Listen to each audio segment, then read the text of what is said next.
Any advice and information from this podcast is general only.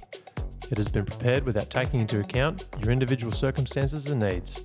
Before acting on any advice from this podcast, you should assess and seek advice on whether it is appropriate for your needs, financial situation, and investment objectives. And hello, everyone, and welcome back to... I can't remember that name. Yep, that's how rock solid we are. Not another podcast. Ladies and gentlemen and everyone else that's out there, we might have a slightly different approach today. It could be a little bit exciting. It depends on where you live in the country and what sport code you follow. But we've been blessed enough to have a bit of a guest appearance by the one, the only, Mr. Lachlan Coote. Hello, Lachlan. Hey, how you going? Thanks for getting me on. Watch Good to out. be here. Yeah, thanks for making the time to come see us. I guess we've talked a little bit about real estate in the background, whether it's investment or just mums and dads buying or whatever. And we thought it'd be an unreal opportunity to bring someone who's not only an ex-professional athlete, but someone who's well in the know with real estate, especially in Townsville, but just in the industry as well. So we thought we'd bring you in, pick your brain a little bit, possibly throw out some sporting slander, depends on how we go. But just to get a real insight, I guess, maybe into yourself as a professional athlete many moons ago, not that many moons ago, but who's now transitioned from that. And now you're doing essentially as a real estate, like a sales agent. Yeah. So, you know, from my perspective, I'm not sure about Jessie's. I just picture them as, I don't know, this shark-looking person with a nice suit, slick hair, all these good words to say. But I've met you a couple of times and you don't come across that way. Yeah, well, that was scary at first, obviously, to make that transition. And I spoke briefly with Jess about it, just making that transition to completely go away from rugby league was difficult and daunting at the same time. Thinking that, rugby league was my identity and that was what I'd done from an 8-year-old kid. And it was really challenging to try and, move into something completely different and something challenging. But I went on a bit of a journey towards the end of my career, and I like a bit of a well-being, personal development journey, and doing that, especially journaling as well and meditating, all those kinds of things really helped with my confidence. It gave me the ability to make me realise that I can learn anything and do anything I wanted to do. And then it became a really satisfying feeling to know that I can pick and choose whatever I want to do post my professional career. So unreal. Yeah. Wow. And that message might resonate with everyone. As you mentioned, you're an 8-year-old a few moons ago. From every kid, boy or girl that's out there that's, I want to be a footy player. And then you sort of come to the end of your professional sporting career, and you've got the skills there and the mindset to pretty much do whatever you want, which is, it sounds like you've pretty much made your own luck. Like, yeah, I don't know. That sounds like Jessie's life story. She's not a sit-arounder. She's that's unreal. Like, so a quick little background on yourself, Lachlan. Started out as a junior, as you mentioned. You're probably carving up at 3 years old, but we'll say 8. Started in Western Sydney. Yeah, so Western Sydney, played for Windsor Wolves, which is a town, well, Windsor it is, but it's it's right near Penrith, which people should know. Penrith Panthers should know. Have they won a touch comp in the last couple of years? Is that them, Panthers? Touch comp. Sorry, yeah, no, sorry. 4 years in a row. Yeah. Still going strong. Nearly 5. Good whether God. they'll come, they've just got back in the 8, so which is good to see. Yeah. But yeah, started out there as a young fella from 8. I actually started in soccer, and then for 2 years was a bit rough for that. I'm one of 7, so I've got 4 older brothers. So I probably was a little bit rough for that. And then the parents and some of my schoolmates were playing footy as well. So they decided to make that transition. Went into play that, loved it. Used to sleep in my boots, sleep in my footy gear. Loved everything about it. Favourite footy player when you were growing up? Favourite footy player was Darren Lockyer, Andrew Johns. Wow.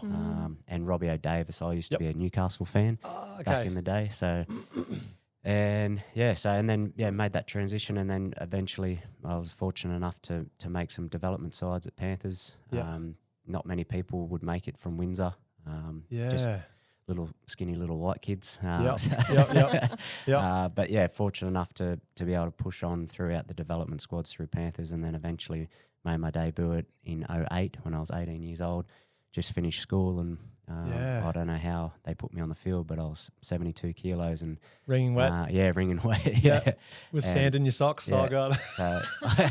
But yeah, really good feeling. And I look back now, and it's funny when you get older, you start to realise what how you were as a kid. And I was subconsciously goal setting when I was in year 6. I think I wrote down in my year 6 yearbook saying that I'm going to play for the Penrith Panthers when I'm older. So it was sort of like, and all that stuff coming out now about manifestation. And goal, manifestation. Yeah. I look back at it now and I'm like, that's awesome. I was doing that from when I was a young age. I just had this deep feeling inside of me that I was going to make it for whatever reason. Yeah, wow. Fortunate enough to be able to make my debut and had a 16-year-long career in professional rugby league. What kind of what kind of student were you at school? Were you academic? Like you mentioned before, maybe there was possibility if it wasn't for rugby league or professional sport, it might have been the Defence Force. But did you love sciences or you? But it was just purely sport. Yep. I went to school to be with my mates and and sport. Yeah. Not very good academically at all.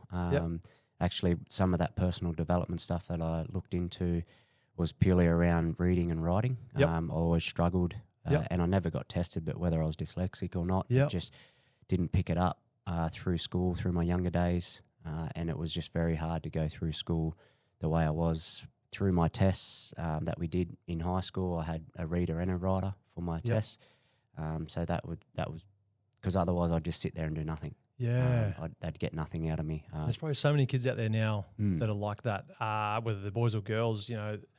The last sort of several years, it's definitely floated to the surface, whether it's like ADHD, dyslexic, or there's a lot of things. I guess there's a lot of information out there now that parents can pick up on and go, well, my kids kind of got these little things, and then the additional help comes in. But I guess that would have helped with yourself.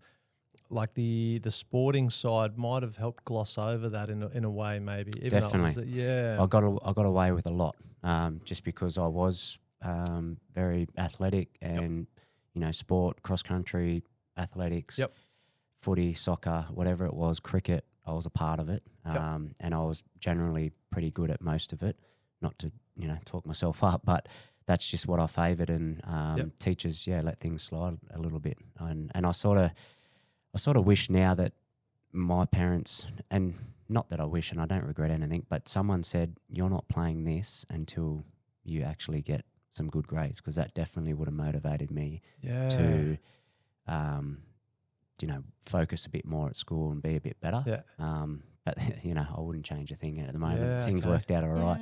I was lucky, but it was I used to, the only reason I went to school was to be part of the school footy side. Wow. And do whatever sport it was.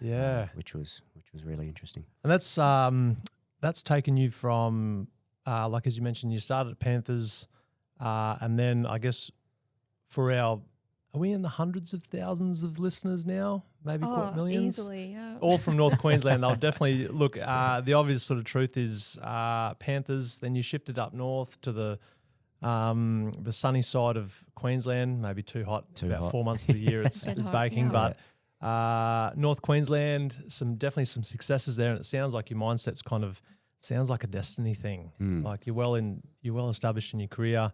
You've moved to North Queensland. Obviously, you've lived back here now, which we'll talk about in a sec. But anything on the? No, well, and it was a great move. I had a lot of injuries, obviously, with how little I'd been. I was lucky to get through a 16-year-long career with the body that I had. I had a lot of injuries, but I started out with a lot of injuries at Panthers as well. So I think their focus was like, okay, we're got to. It's a very cutthroat industry. If you're not performing, you might be performing, but you're constantly getting injured. I used to always say that I wasn't injury prone, but I definitely was. That was the worst nightmare for a professional athlete to say that you're injury prone. Bit in denial, but Panthers ended up moving away. Cowboys, thankfully enough, come in with a 3-year deal because Matty Bowen had moved on. That's right. He was going overseas to play in the Super League. So got the opportunity to come up here, and I jumped at it straight away to to play under or beside Jonathan Thurston, Matt Scott, Jimmy Tarmow, to run off the back of that front row pack, Jace Taumalolo. Yeah. Blokes like that, I was like, this would be silly not to not go up here. So my first year here was disappointing. Once again, injury prone. Nines comp comes in, played in New Zealand. First year the Nines comp comes in, I do my ACL. First year signing, 2014, missed the whole season. Ouch. And then that was Green's first year, wasn't it? What's that? Was that Green's first year? Paul Green's? Paul Green's first year. And then that's when Michael Morgan come into play, and he started playing fullback. Yep. And really had a gun year. He killed it. Sort of made his career really, I guess, off the back of that, which is great. He jumped at the opportunity. And to Paul Green's credit, put him in fullback, seen him as a fullback, and performed really well. But things went the next year, got back on track, done all my rehab, got through that year, which was very disappointing because the year before I done my ACL, I tore the pec off my bone. Yep. So that was out for 20 weeks of that. I only played, I think it was 3 games in 2 seasons, which was awful. And then to be able to come back into 2015 strong. I played at reserves the first 3 rounds. Cowboys lost the first 3 rounds, and then I come into the season, and then we went on to win 11 straight that year, and then went on to win the grand final as well. That's which was shout out to all the Broncos fans out there. And during that time off, like you mentioned, you had a few injuries. Obviously, there's weeks away where you're not training with the team, you're doing your own rehab and stuff. Did it ever sort of tickle you? Were you giving any other?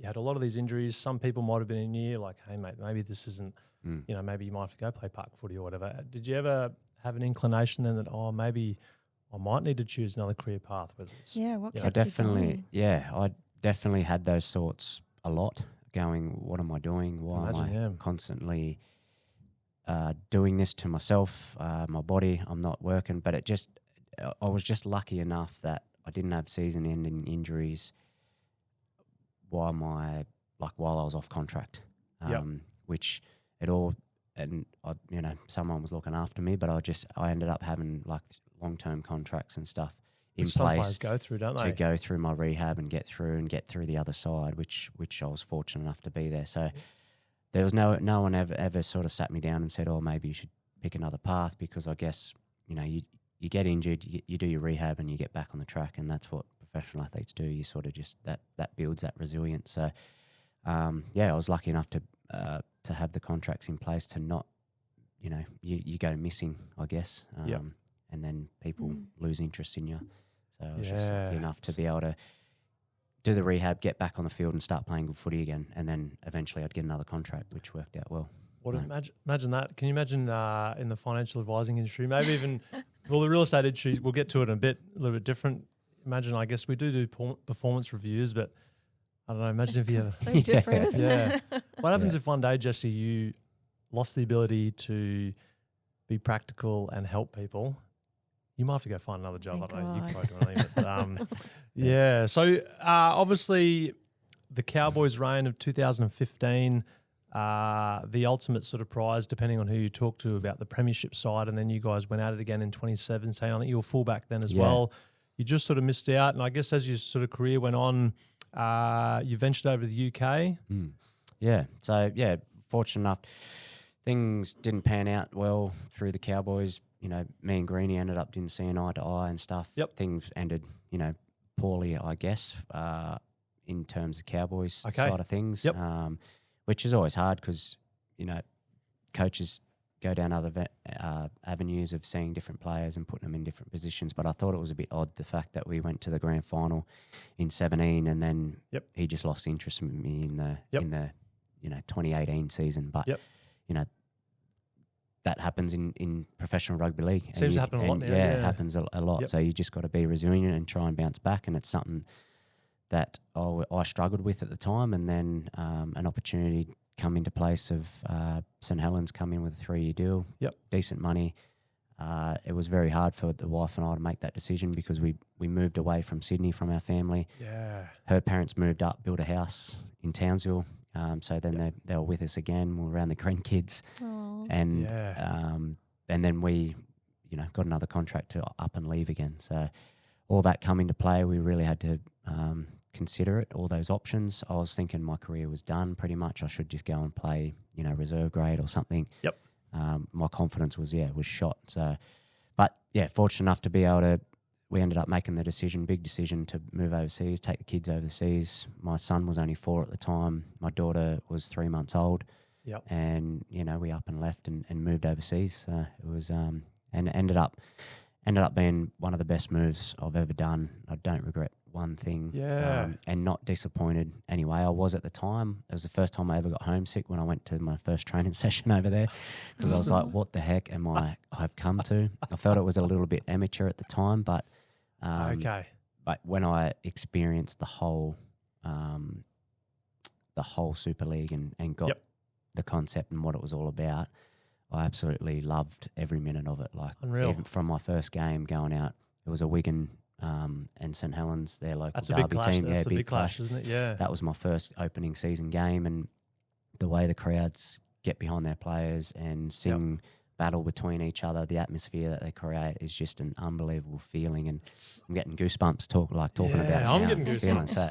We don't mind if I take my pants. No, I'm getting goosebumps anyway. And it looks like that on TV, I guess, when you like, I watched a bit of Super League on TV, and it reminds you sort of a soccer match, like whether it's the EPL, the crowd's absolutely going bananas with their chants and their songs and their interaction with the games. Like, we go to a few Cowboys games. I guess a lot of rugby league games, it ebbs and flows with the crowd. There's quiet bits when there's not too much happening. Yeah. The English Super League, when I watched on TV, reminds me of like AFL here. Sometimes like the crowd is raucous for the whole duration. It's the English culture is they do it well. Even you see in the cricket when they come over here, is it the Barmy Army? Yeah, or Barmy, something like they really get behind it. They create an awesome atmosphere even when things aren't going well. Unless you're on the sledging end, if you're coughing it. Well, that's it. And I had moments where the opposition crowds were into me and they were singing, abusive stuff, but it's actually really funny and cool in a way. But enjoyed it, and it was successful over there too. We ended up winning 3 grand finals in a row. Was it 3? 3 in a row. Well, St Helens overall won 4 in a row. Yes, I played 3 years, 1 with Justin Holbrook and 2 with Christian Wolf, who is coach of the Dolphins now. Yeah. Okay. So 3 in a row and a Challenge Cup in there as well, which we won. And then I ended up moving on from St Helens and signing with her 2 years for Hull KR over there. To extend your career. Yeah. Just a question going back a little bit, I guess. Your time at the Cowboys was sort of coming to an end. I dare say you mentioned it was a massive consideration for yourself and your wife. Like you two were talking amongst each other where you want to go as a goal in life. You've got kids, you've got family that have moved up. And no doubt there's a manager in the background trying to, I guess, sourcing all options for yourself. And are they, I've never had a manager, I suppose, I don't know. Yeah. But are they, depending on the relationship you have with them, you're hoping that they've got your best interest? And it doesn't always have to be financial, like, hey, this club's going to give you a squillion. Yeah. But it might be in Antarctica as an example. So I guess, is that a discussion you've had with them on, hey, this is what my wife and I sort of want, and you're just trying to find the happy medium? Is that right? Yeah, definitely. And I think he's trying to obviously get the options in, and then, at the end of the day, it's your decision for what you feel best is for your family. And, that went on throughout my career. I had a manager from when I was 15 years old, played the schoolboys comps and stuff like with CHS, made the Australian schoolboys, and I had my manager there talking with Panthers and stuff with little contracts here and there. It was really good to have one, because as a young kid you don't know what to do really. But unless you focus on you can just, ultimate goal. That's exactly right. You just play footy and that's it, and all the other stuff gets taken care of. And like you said, you really want to have a manager that's got your best interests at heart, to make sure he's leading you into the right things. Yeah, and it doesn't always have to be a financial thing, is it? Like, it doesn't always have to be an extra zero on your contract. It's got to fit in with a few of the other, like the subjective sort of sides. And we find that sometimes with clients, like Jessie and I, it's if it was a perfect world and everyone wanted to build wealth, whether it's through real estate or passive income, sure, there's some simple rules that you could do that'll get you there, but it has to fit in with like your career, your family, your kids, what you're willing to say. The easy answer is, look, live in your car, live rent-free, invest the rest, smash your super, But it just doesn't work like that, and it's Yeah. probably the same as football. Like as we mentioned, yeah. Well, and you like- got to live, and you got to make sure your performances on the field are good, so you can get the next contract, right? Yeah. So if you're not happy somewhere, and your family's not happy there somewhere, your focus is not playing good footy. Your focus Yeah, is on the family. So I guess you're right in saying that. That's a good question and something. Seems like there's some press out there, good managers, bad managers, but that's sort of the journalism side. Some of it's kind of, there can be some bad truths in there. But do you find with your manager, when you started the journey at 15, you sort of stepping into the professional realm, was there any, from the manager, was there any, I guess, whether it's coaching in a sort, whether it's business or finance or like, hey, Lachlan, this is, your contract's here, it's half decent, say it's your big one, don't spend it all on, I don't know, Lamborghinis and cafe lattes, whatever. Is that Betting. Yeah. Okay. Gambling. And we'll probably get to it in a sec. It was No, there definitely is advice around that. My manager was always good. unreal.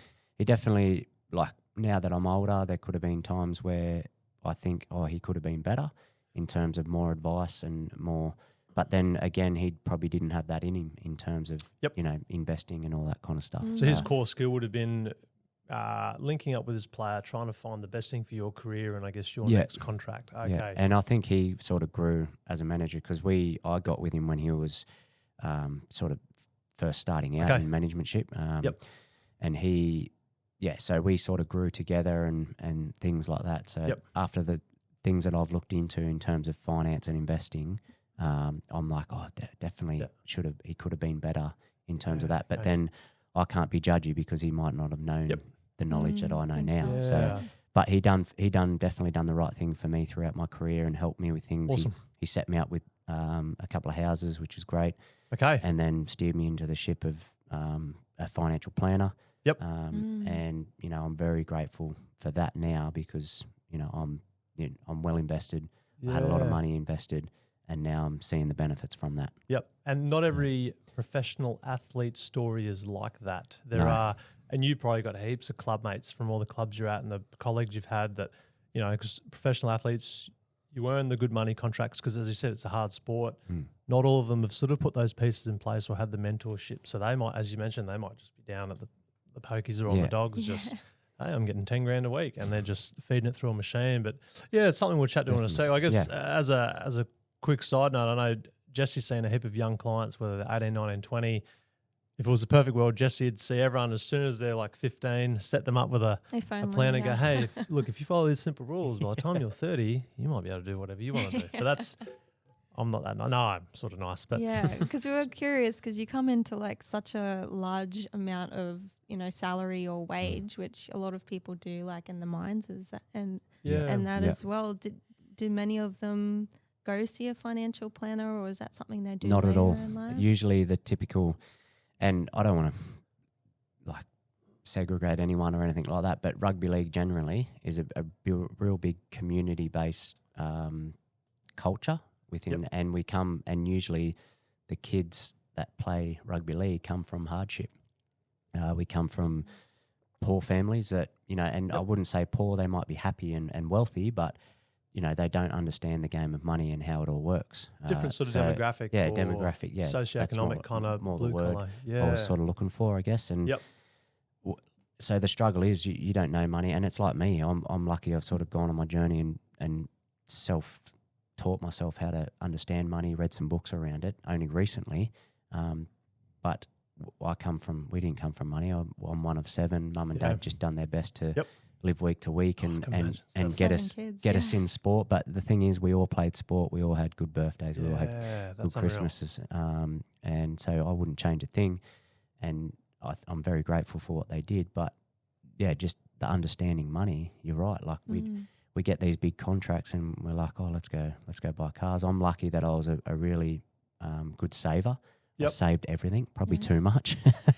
Could say tight ass, really. But I think I wanted to hold on to that money because we didn't come from much, and I think that's what I learned. It's fun experience. Yep. Yeah. So and like you said, Jess, it's definitely like that. People don't understand how to do it and what to do with it.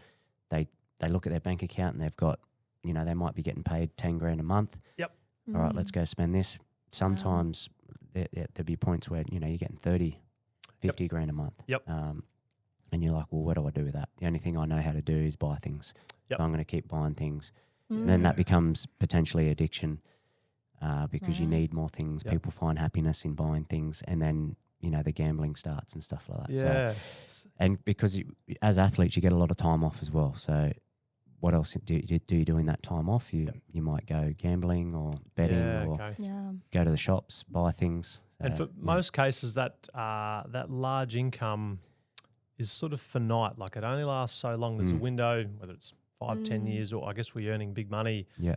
And I guess for some players, they might, or athletes out there, they might not give it forethought. Who thinks of that at 20, that, hey, maybe at 30, I probably won't be earning this. And if and your body, like you said, you've gone through injuries, you put your body through the mill, you might not be able to sort of earn that income in 10 years. So it's the average, I think the average career, I think it's around that 4 years. Like, people only play for 4 years. Yeah, wow. And I was lucky enough to play for 16 years, but not many people get that opportunity to do that. So, you definitely want to utilise that money and steer it into something that's going to help you down the track. But if you don't know that, then you don't know. What you don't know, you don't know. Yeah, I've heard that saying a few times. Yeah. So after your UK time, you knew that was coming to an end. I guess whether it was sort of contract or just retirement. I know you had your sort of retirement bits there. The move back to Australia, and I guess for you, as you mentioned before, I guess you're thinking about, hey, moving back home, your family's back home.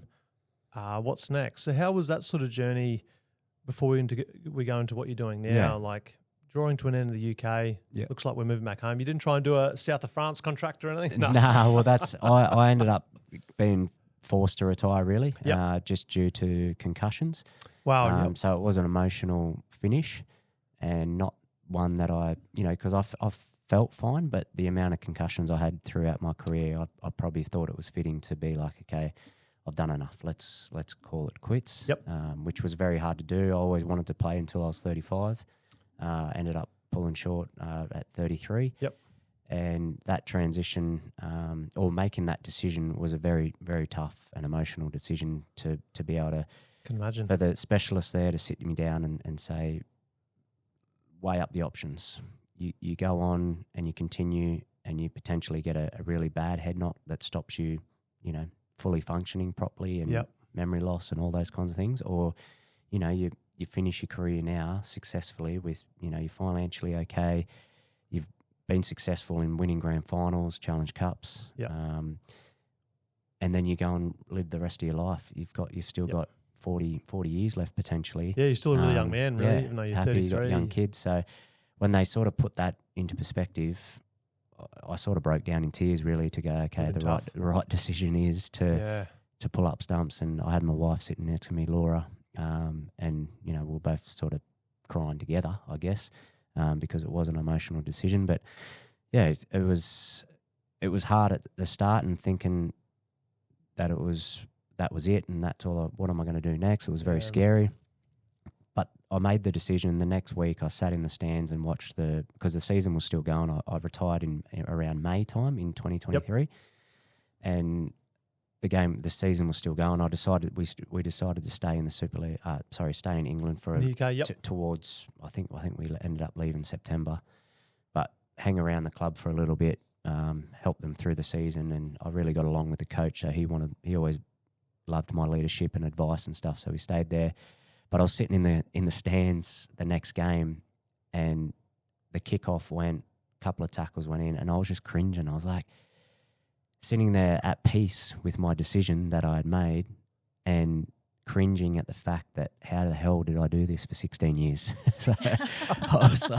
And when I sat back after that game, I was like, I think I've definitely made the right decision here. Unreal. That ticked a lot of boxes. Yeah. And I think I was a little bit in denial playing that year, because I was second guessing myself. I was running into the games thinking about my next head knock instead of what my job was, and I think it was only doing myself disservice and the players around me for not giving them 100% of me in the game. So after that, I was really at peace with the decision. I was comfortable with how things went, and happy to move on. But what that looked like, I didn't actually know at the time. So sometimes it seems for athletes that have operated at that 0.1% level like yourself, sometimes it needs a bit of external advice and hard truths to go, hey, mate, like you've had a few of these, or you're getting slower, or you're just to sort of outline to you. Because I guess your mindset as an athlete, you've been playing football for decades, always operating at the top, willing to give for the team. Sometimes it might just take, whether it's your wife or a specialist or your manager, or to go, hey, maybe, think of Lachlan and family in 10, 20, 30 years, not just the next 1 or 2 years where you might be chasing another premiership. Deal. Yeah, and that would have... Yeah, you play year to year. Yeah. That's a good statement to make. It's interesting. It's pretty deep, but thanks for sharing it. That's unreal. Like, it's funny that you mentioned you sort of hung around the club for a couple more months, coming from a team dynamic life for, say, 15, 20 years. That might have helped you just hanging around the team just a little bit longer. Like, I guess my background's defence, and in Townsville we see a heap of veterans here that are transitioning or have had a heap of injuries and they get compensated. My experience was very similar. Like, you're kind of amongst the team 24/7, time to move on. It's a hard choice, but what helped, I guess, me, and it sounds like your story, is I still had a lot of friends in Townsville. My wife and I tossed up moving back down the Gold Coast just because that's where we sort of grew up, give or take. But having like all your colleagues and stuff, you can still catch up with weekends. Like for you, you're in the stands, you'll probably hang around the club. It probably would have helped with that transition as you set those pieces up. Yeah, definitely did. Definitely did. Just being around it, training with him still, obviously not doing the physical side of things, but being able to just sort of be amongst it, still have that leadership as well, to be able to, help.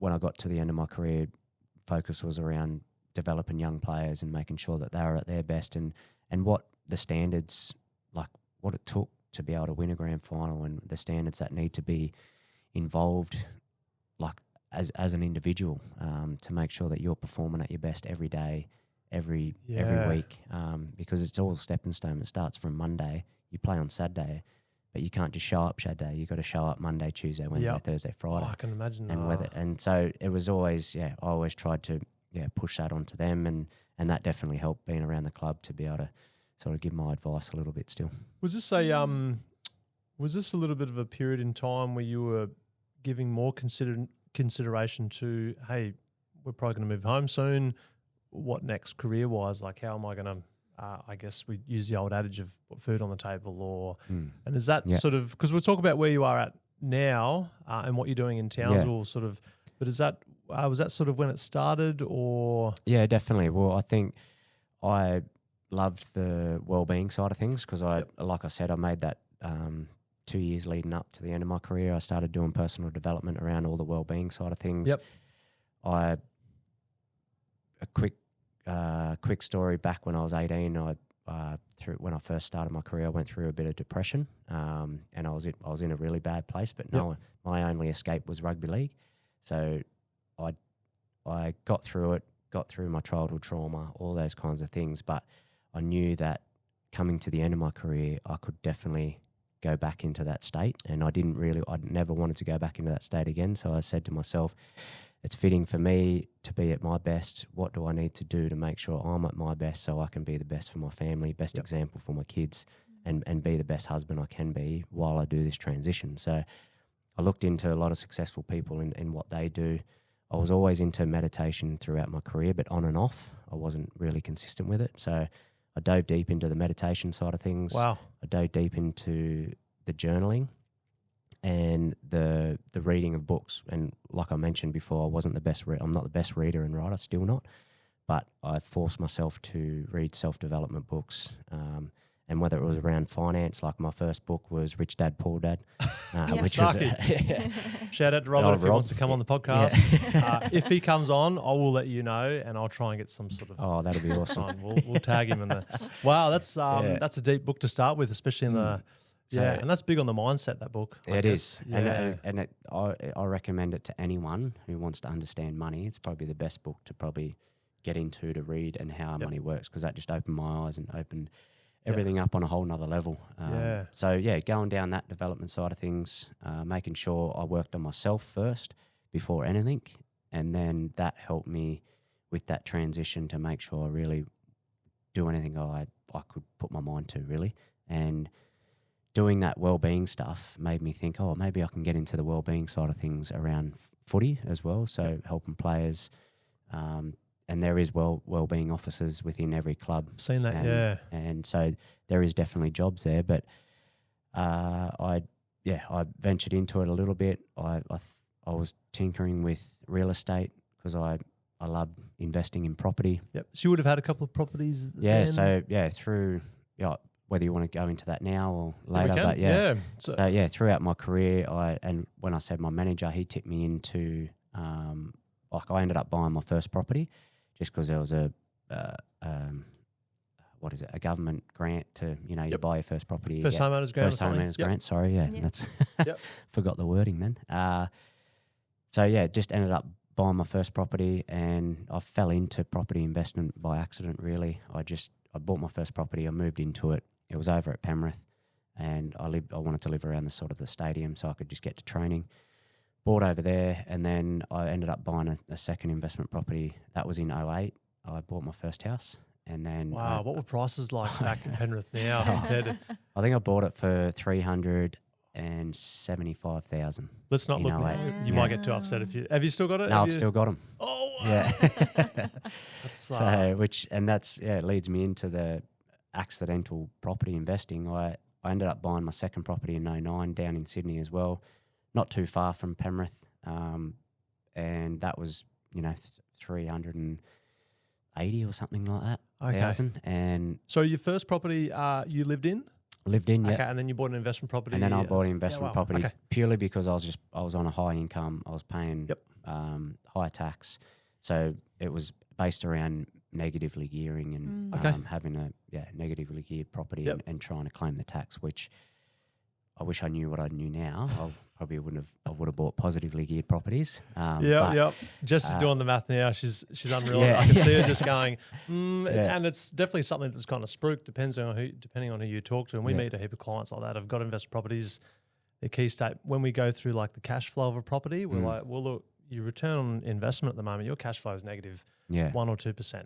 Negatively geared. Like, but it's negatively geared. I get it all back on tax. Yeah. Well, no, you don't. No. Like, what you're then relying on is the capital growth. And look, at the moment, majority of Australia is experiencing really good capital growth. And you're seeing that through Northern Realty here. Like there's, prices in real estate in Townsville a year ago to now, even 2 years ago, have jumped up remarkably. But, would a business, I guess any business out there, would they continue year on year with the negative sort of cash flow? Like that is called...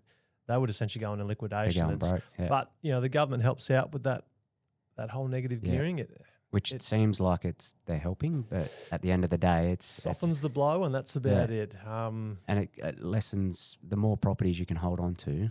You can't do that when you're negatively geared. So maybe if as an athlete you're on decent income, and I guess you're like, hey, I still got money left over, that's okay. But I guess for all the other mums and dads out there that are earning okay or just average sort of incomes, they think that's, I guess, some sort of strategy. Look, it softens the blow of getting you into the real estate investment market. But as a final solution, it's case by case basis. Yeah. Yes, if the place is doing really well in capital growth, that's great. Fair You're enough, still having a stump up cash flow. Like, if you flip the script 5 years later, you've got 3 kids, 2 of them are in daycare, you've got a wife, like you've got all these extra bills, your cash flow's tightened a fair bit. And then you probably end up having to be forced to sell the property, and you don't want to be in that position. Yeah, especially if it's the market was what it was like, say, pre-COVID, or just where it was 2018. Well, I was in Townsville then, but Townsville was flat for a fair while, and even your big cities were kind of a little bit slow or a little bit stagnant on there.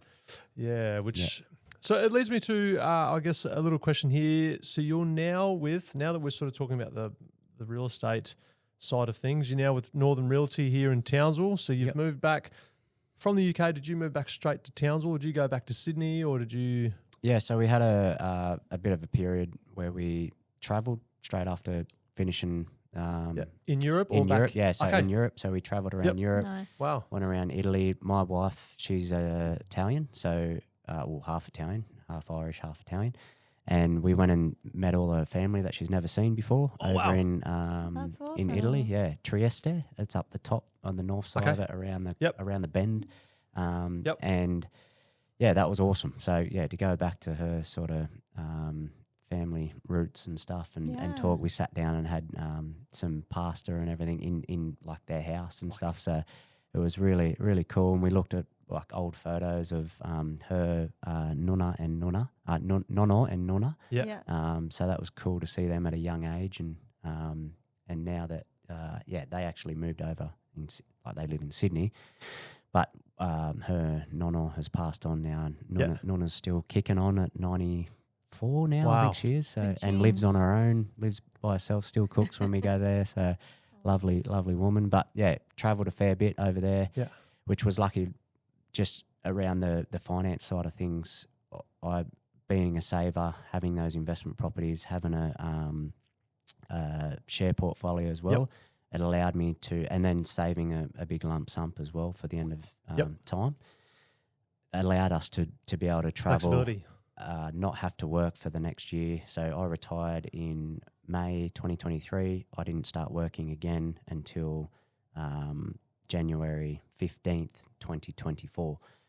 Thank you, Lachlan, for providing us a really insightful overview, I guess, on your sports career and I guess how you've transitioned from professional athlete at the top level into, a different career, which is quite different, which is the real estate agent wise.